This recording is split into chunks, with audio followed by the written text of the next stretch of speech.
For the low-wage workers, we must make a special effort. So it's not just generally raising everybody up, but focusing particularly on the low wage, because they are the ones most affected by competition, by inflation, struggling to compete, and facing a predicament which many low-wage workers face all over the world.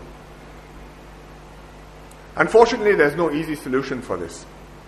Professor Lim Chong-ya recently proposed pushing up low-wage worker wages quickly, 50% in 3 years, 15, 15, 20, bam, bam, bam. I appreciate his good intentions. I share his concern over this group of workers. But I do not agree with his drastic approach, because the only realistic way to move is step by step, with wages and productivity going up in tandem together. As fast as we can, but as fast as is possible.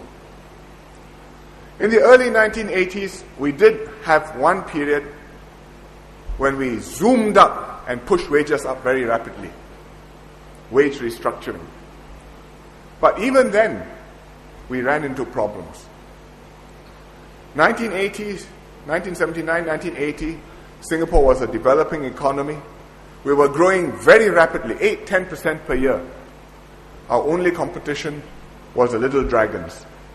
Korea, Hong Kong, Taiwan. China and India were not on the scene. And we actually had held down our wages because the NWC had been very cautious. We didn't want to price ourselves out. We held ourselves down as the economy went ahead. And so there was the possibility of us letting go and catching up.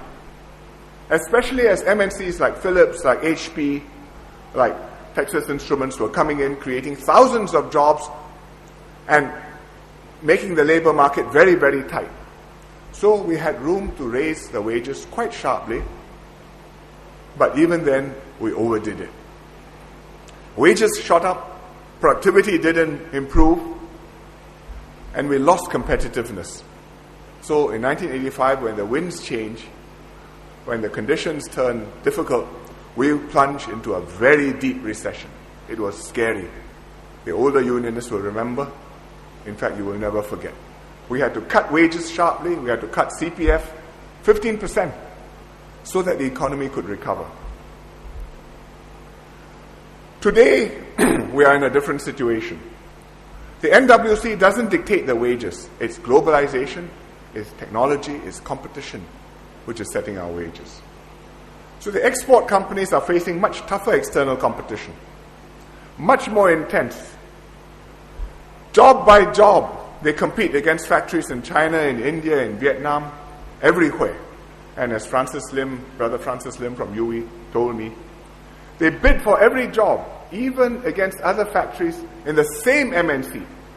And if you are 5% out of line, the job goes somewhere else. And you don't get that order, you don't get that overtime. So the companies cannot easily afford a 5% cost increase unless they also get a corresponding productivity improvement. So that puts a constraint on the export industries. For the SMEs, they are going to be most affected when the wages go up because they employ many low-wage workers. Small company, not very profitable. Either, if the costs go up like this, either the wages have to be passed on to their consumers, which means inflation for all of us, or the companies have to retrench their workers, may have to close. And they need time to upgrade their productivity, which is why we are tightening the foreign worker policies only gradually, to give them time to adjust and to help them to adjust so that it will be better for their workers. So we must do this gradually. If we do it too sharply, without corresponding improvement in productivity, we will make things worse. Low-wage workers will be worse off. I think the union leaders understand this, but they are under pressure because the proposal has been widely discussed. It has raised great expectations. And so it's important for me to spend some time today to explain to you why we have to move carefully, why a drastic approach will not work, why we should not confuse our workers. Better aim for what is sustainable Don't take a big risk with short-term jumps in wages. But I promise you this, we will always do our best to uplift our low-wage workers. And we have many programs doing that. The Inclusive Growth Program, which Sri Se mentioned just now, 100 million to upgrade 100,000 workers. NTUC and E2I taking the lead on this. We have major financial transfers. That means government money voted for low-wage workers and their families. GST vouchers, workfare, especially for older workers, which can be 20% or more of their wages. Special employment credit to help employers hire older workers and defray some of the costs so that they will hire more older workers. And over a lifetime, if you add up all this, one low-income household gets more than $500,000 in government subsidies. The HDB housing grant, the education, healthcare, YouSave, all these workfare improvement and so on. So we are doing much. We are taking a prudent approach. It's an approach which is working. And over the last 5 years, real incomes of workers have gone up. In 5 years, they've gone up by 12% from 2006. And if you add in the Grow and Share package and Comcare and so on, there's another 20% on top of this increase in the salaries of the workers.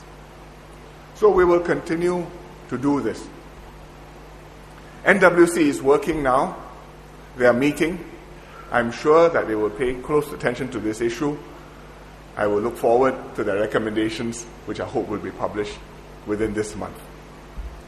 This is the way we can build an inclusive society and share the fruits of growth with every Singaporean.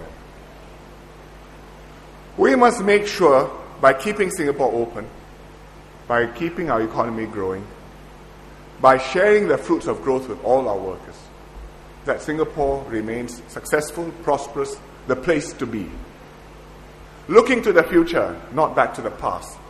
Commanding a premium, not offering a discount. The first choice for investments and talent, not a place which is bypassed and neglected, where things get done cheaper, better, and faster. So we are ahead of many other countries. Let's maintain this lead, make the right moves, and make sure that we and our children enjoy better jobs, better pay, and better lives for many more May Days to come. Happy May Day. Thank you. Thank you, Prime Minister.